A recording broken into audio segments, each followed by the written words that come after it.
pasteur qui ne chasse pas les démons pastori ulashandame mampepo ne doit pas manger la dîme des gens. asiwezi kula chekumi ya uaminifu. Si tu es berger Kama uko et mchungaji que tu ne chasses pas les démons, lakini hauna na mawezaje ya kuweka remets-nous mapepo, notre argent. turudishe machekumi Tu nous yote. escroques. Huku netuibia. Pasteur ana waneno bule. Les pasteurs n'est pas là que pour prêcher la parole seulement.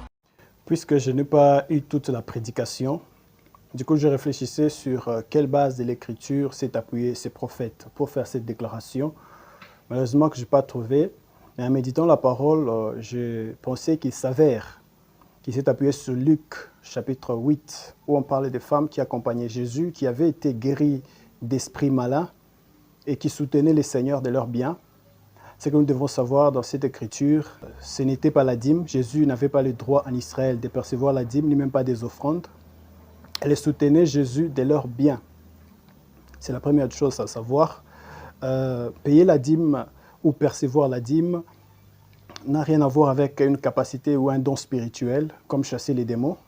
Chasser les démons, déjà depuis Marc, Dieu, le Seigneur nous a dit que c'est une capacité pour quiconque croit. Dans le contexte de la Nouvelle Alliance, il n'existe aucun verset où Dieu ordonne à un homme de percevoir la dîme comme c'était le cas dans la loi. Le souverain sacrificateur avait le droit de percevoir la dîme. Et rappelez-vous, il ne chassait pas les démons. Donc la dîme n'a rien à voir avec chasser les démons. Une autre chose est que dans le Nouveau Testament, il n'existe pas de versets où Dieu ordonne aux chrétiens de payer la dîme. Dieu a fait une déclaration claire.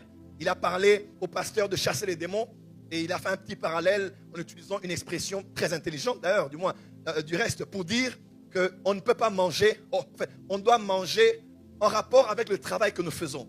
Il a parlé des dîmes et de ceux qui chassaient les démons. Moi, quand j'ai écouté ça, j'ai dit Amen.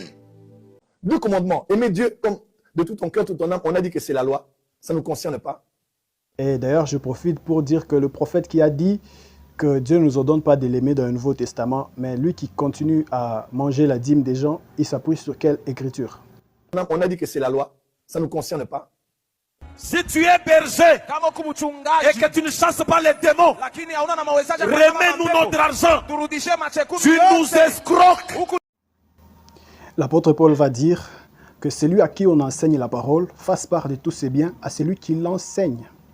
Donc celui qui enseigne la parole a le droit de recevoir les biens de ceux qui l'enseignent, c'est-à-dire des fidèles. On n'a pas dit que c'est celui qui chasse les démons qui a le droit de recevoir quelque chose. Non, celui qui enseigne la parole.